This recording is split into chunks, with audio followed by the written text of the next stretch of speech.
Hello, gamers. This is probably not the first thing you expected me to upload after, well, you know. Uh, but 2.0 is here, and of course we have a new Prydwen tier list. Now, of course, I always criticize Prydwen for the stuff like usage rates, so on and so on. However, we have a very interesting tier list revamp, actually, for Zenless Zone 0. As you can see here, the MIYABI effect. That is pretty much what this is. MIYABI's impact is so prominent across the game. They had to finally prove me right in what I've been saying for months on a couple of these characters, right?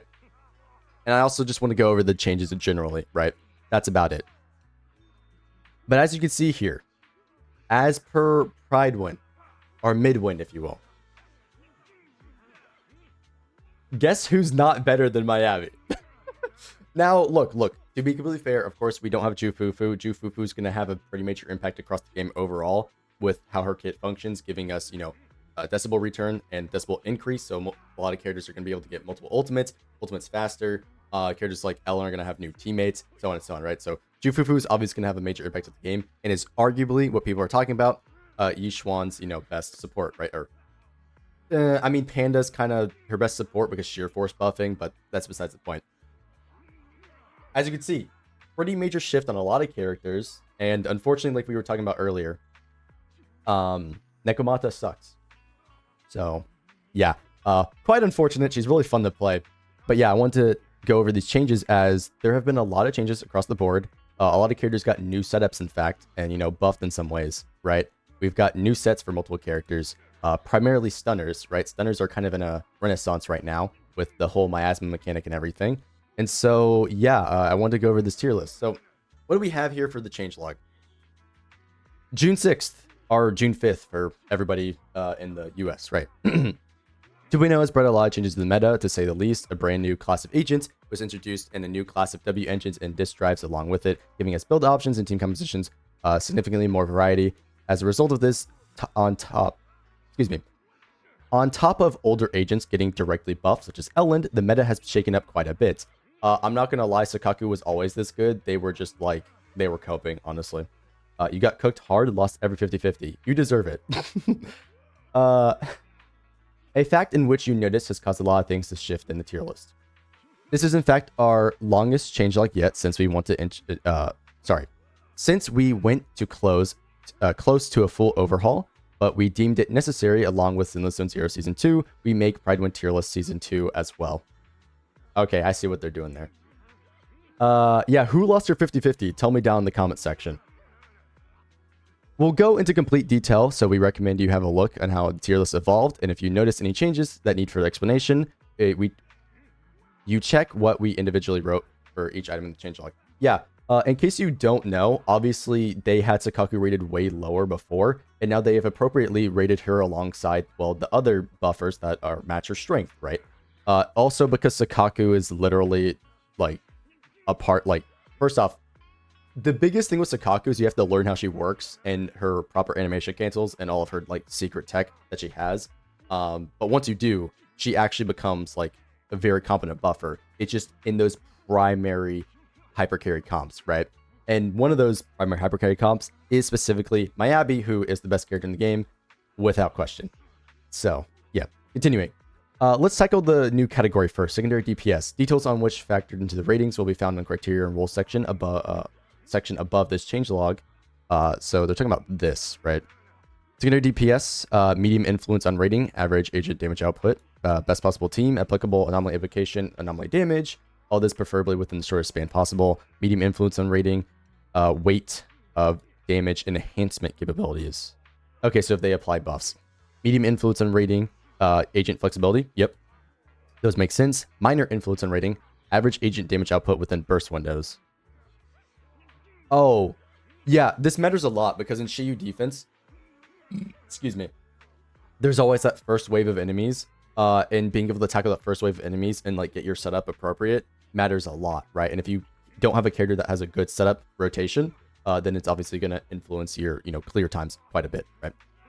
So, we continue.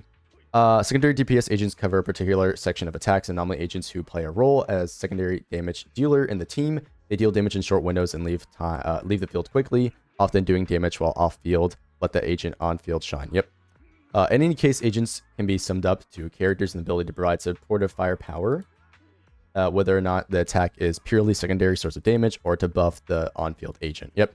Along with this, DPS category has been renamed to primary DPS. This simplifies the clarification purposes. Cool. With this change, Yanagi's secondary DPS. Yanagi can work as both. Oh, wait. Wait, they do say that. Never mind. Agents like Yanagi that act as both the primary and secondary DPS of the team, depending on the composition, as well as painting the future of Zenless and Zero, team building, playstyles in a clear manner. Actually, I didn't want to see that. Did they put Yanagi? Oh. Okay, well, that's what I wanted. Yeah, okay, yep. That makes perfect sense. Okay. Yeah, so characters that are transitioning the primary DPS and secondary DPS are Vivian, I also, why the hell did they fall into everybody putting Vivian in T0? Like, what? To explain briefly, Vivian is the best at her role and provides a big increase. Well, oh, wait. It's because she's the best secondary DPS. That makes sense. I'd argue that's Yanagi, but that's specifically in the case of MIYABI. So I guess that's fair enough. Big increase in power over Bernice in teams like Jane and Piper, hence why we separated the two. Vivian sit at the top. Reminder, characters in different categories are rated within their own category and not characters within other categories. They say that because of people like me, because my ass would be over here and still say to drop Bernice. However, again, it's within their own category. So, like, I can just kind of eat shit if I'm saying drop Bernice. Still, though, Yanagi's better, so drop Bernice. So yeah, Bernice added as T.5, Yanagi as well, and then Grace added as T3. Oh. That's great. Dude, I'm telling you, listen, we can shit on Nekomata, but I'm telling you, Grace has got to be like the worst character in the game, bro. Do not pick up Grace as a standard character. Do not. As for the primary DPS, Yixuan, blah, blah, blah. Oh, apparently she's on the watch list as well. Interesting. We decided to tread carefully with how we handle placing main DPS characters in the same tier as MIYABI. We'll make something clear. Yixuan is the closest character to MIYABI's power that we've seen yet. She's a good baseline performance, much like MIYABI, really high room for optimization via quick swaps and stun windows. Without question, when fully optimized, Yixuan goes up to the level of MIYABI's performance. This is true. This is why she has the expert tag. We decided to put her on the watch list, potentially going to T0, directly placing her because, on paper, against hypothetical enemies that favor neither Yixuan or MIYABI, MIYABI should still perform ahead. Yep. Yep. That is exactly right. Prydwen is actually spitting facts for once. Very based. Also, in relation to Prydwen spitting facts, they'll probably put her in T0 whenever Jufufu comes out, because Jufufu is kind of insane for everybody across the board. So I will be interested to see how that's going to influence ratings. The funny thing is that the one character that Jufufu doesn't end up buffing is like kind of MIYABI. Unless you like force Jufufu on the team, but you're losing your cryo application, or not cryo, you're losing your ice application from Vaughn. So there's going to be a bit of a trade-off there. But at the same time, it's like, does MIYABI really need to get like another ultimate within her own rotation? So depending on how the rotations work, especially in Shiyu defense, right? Jufufu might unironically replace Vaughn and even like the quote-unquote mono ice team, just because if you get another ultimate, you could one rotation whatever you're fighting, right? So potentially you could still run it either way because of how broken MIYABI is, but we'll see what happens. And then, yes, this chatter brings up a good point. You can't just use Lucy for fire buildup. You do lose quite a lot of damage because Sakaku does an insane damage amplification for ice characters. But yeah, that's just something worth mentioning. As for Ellen, Ellen is the first character whose kit has been directly buffed by Hoyoverse, which is true. It came faster than Star Rail. It makes her much more powerful than before, as much more cohesive, as significantly improved damage, as well as fancy new attacks, high multipliers, and short. A new kit is amazing news for her, so we recommend you try her out. Ambi has been dropped since Endgame has stopped favoring Aftershock. Okay, yeah. Performance was not matching them. Note, she still remains as really strong option. Yeah, okay, that makes sense. Came faster than when I saw you. Okay, dude, that's Bro, Piper has been dropped down because she didn't get any major upgrades. She still performs really well. Yep. Jane been dropped down, very similar to Piper. Results overall, comparable strength. Yep. Will be no surprise that those have extensively tested both Piper and Jane dropping. Yeah, in case you don't know, I will just make this pretty clear. In a lot of ways and stages inside of Deadly Assault, right, Piper was able to outperform Jane because the boss would favor anomaly proc specifically, and Jane has a slower proc rate than Piper. And because of the proc rate, you can easily get more score with Piper specifically. And so there's scenarios where Piper would outperform Jane, specifically in Deadly Assault. And then also because of the way, what's her name? Vivian works, right? Vivian would, of course, make Piper proc, or Piper would make Vivian proc more blooms, so she'll get a bunch of damage off. Obviously, Jane does bigger damage, but Piper does double blooms with her EX special because of the spin and how it functions, right? With other EX skill procking mechanics like Lucy's boars, right? You have it rain down boars, for example. It's the same thing as that. So it can immediately proc most of Vivian's thing, and you get a bunch of damage, right? And so just because of how like the game is designed for these other characters, Piper happens to perform at a similar level in certain scenarios as to Jane. Even though Jane's better, we're still looking for a hyper carry buffer for Jane specifically. That's what she really wants. But, you know, we'll see what happens. Corrin's been moved up. Anton and Nekomata has been moved down. Yeah, Nekomata unfortunately just kind of blows. Her scalings just suck. That's the only reason. Like, that's it, her scalings just suck. There's also nobody to consistently apply off-field physical to get her passive up consistently. It's the unfortunate thing of tying her passive behind proccing Assault for a crit DPS character. Not really a good thing, especially given that her other passive requires you to do a quick assist and or dodge. Makes it very inconsistent to keep her full damage, and she just performs worse than Corrin oftentimes. So it does make sense. As for the stunners, we want to go over the controversial ones, really. Chingy, as of more meta DPS, preferring the on-field playstyle. L and MIYABI, yep, that makes sense. Stun agents take less of a spotlight, such as Lighter and Trigger. Oh, sorry. Stun agents take less of the spotlight, such as Lighter and Trigger, to accommodate for the DPS field time requirements. Oh, right, because Lighter, Quick Assist, and then Trigger off-field, yep. Chingy is progressively seen less and less use. As I said, I don't fuck with the usage rates thing. Performance is the only thing that really matters, but okay. I don't know if that's their factor, just saying. She uses some cases like Evelyn and Hugo, but is never the best option nowadays. Is mostly used with agents like Haramasa and Jiwon instead. Due to their position not being as high in the meta, we've deemed her move down. Okay, cool. Other ones we don't care about, Kaleda sucks. Pulchra is a 4-star and gets outscaled by the 5 stars. There's a pretty big gap there, especially with stunners. Stunners have a very major gap. Ambi got moved down. I mean, because she's got 0 buffs. That's why. Panda's been added in a tier 1 because he's a support specifically for Yi Xuan, right? That's really about that. We'll see how this scales going forward. But he's the best buffer for Tier 4 specifically. However, he currently only works with Yi Xuan. While usually in light of the partner tag, this wouldn't impact his rating, we do consider flexibility of supports still in this case for DPS agents. Hence, Panda only supports one agent effectively in the form of Yi Xuan. We decided to place him in T1 with the partner tag. Note this may change the result of Rupture agents releasing for about, yeah. So if we get more Rupture agents, we'll see if he gets moved up or not. But right now he's super valuable. Sukaku been moved up. It wouldn't be unfair to call Sukaku an underrated character to this day. I have been saying this for a month. Why do you now switch up Prydwen? Why? I've been saying it for months that you're not rating Sukaku appropriately. You just have to learn how she plays. And then now you do this. Whatever.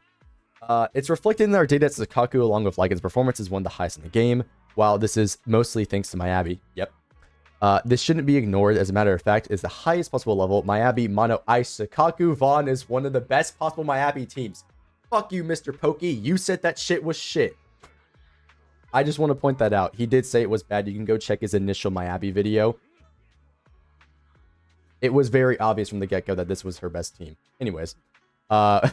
We think this holds enough of the merit to be placed in high power bracket. If an agent functions at one of the highest levels with the best DPS in the game, this holds a lot of merit. Yep. This is in fact the most important factor for our criteria of supports. Yep. Lucy's been moved down. We don't have to read this. It's because the other characters buff more, and Astra. It's Astra, yeah. We don't gotta read that. Rina is T1.5 with the anomaly tag. She's been pushed down with Lucy and Pan because they're much stronger. Yeah. Rina not being able to be used with the new class of characters does obviously affect her viability. So that pretty much makes sense. I don't have to read that. That one makes sense.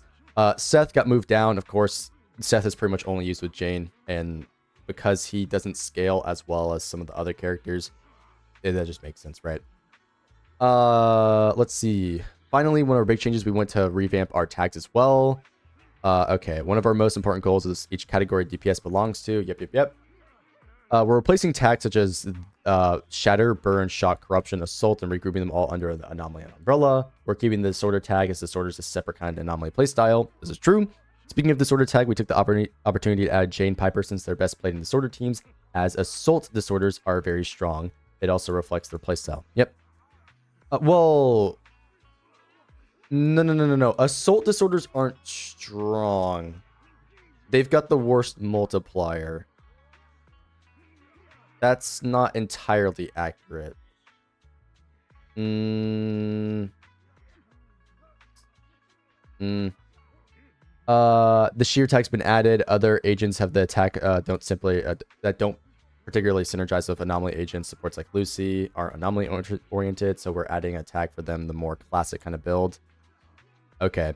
The buff and debuff tag have been merged into a buff tag umbrella. We originally separated the two, making the distinction between buffs and debuffs, and rarely affects certain mechanics, such as one example being Trigger's additional ability not being affected by Nicole's M6.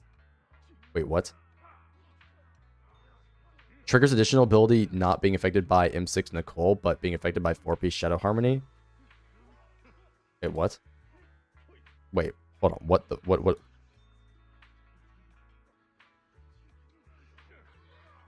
Wait, what? Wait, I actually don't know what they're talking about here. Wait, what are they? I'm clicking on the wrong thing. What are they referring to here?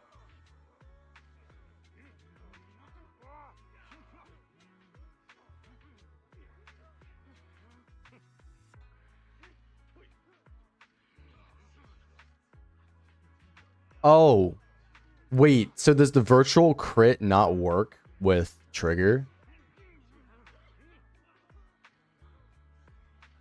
That's weird. That's really weird. I didn't even know that. Huh. Well, anyways. However, these interactions are so technical and specific, we chose to declare the tags present. Yep. Minion tag has been removed. Yeah, unfortunately, the only character to use the minion tag right now is Lucy. We'll see if that happens with like Sunbringer or something. We additionally removed the charge and combo tags in case of... Wait, in the case of charge tag, we deemed the information it provides not be relevant enough. Fair enough. In case of the combo tag, we simply redundant since all agents have specific combos. Yep. We removed the hybrid support tag since the best stunners operate on this dynamic are able to both stun enemies and buff the party. Hybrid stun currently is staying since it's part of the Caesar's value. Yep. Lastly, remove the sub DPS tag for fairly obvious reasons. Cool. A lot of changes that make perfect sense. I think they have done a good job with these changes. As you can see, they've simplified it a lot. It makes sense. So on and so on. Hey. Oh, hey, Colin. What's up? How you doing? Making a video. As I was saying, a lot of these changes do make sense. Nekomata sucks. Ben sucks. All these characters suck. We don't have to talk about them. What's good? Yeah, I'm just chilling, bro. We're chilling. My channel has gone through some interesting stuff recently.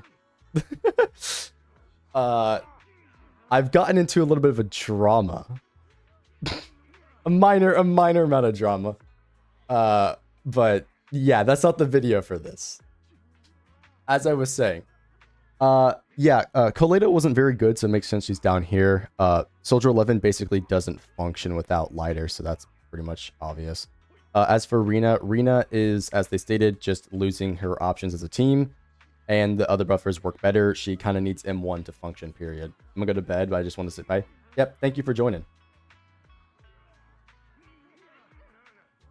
And Pulchra, for one, is also very niche, just like Rina. It makes sense. Pulchra is primarily used inside of Ambi teams, so she's not really the most important unit to your account. We already stated Jane and Piper, they perform similarly in a lot of regards. It is unfortunate. As I said before in my other video, I do think Jane needs a buff in some regards. Haramasa, he's really hard to play. That's about it. His damage output's already really good as seen on paper.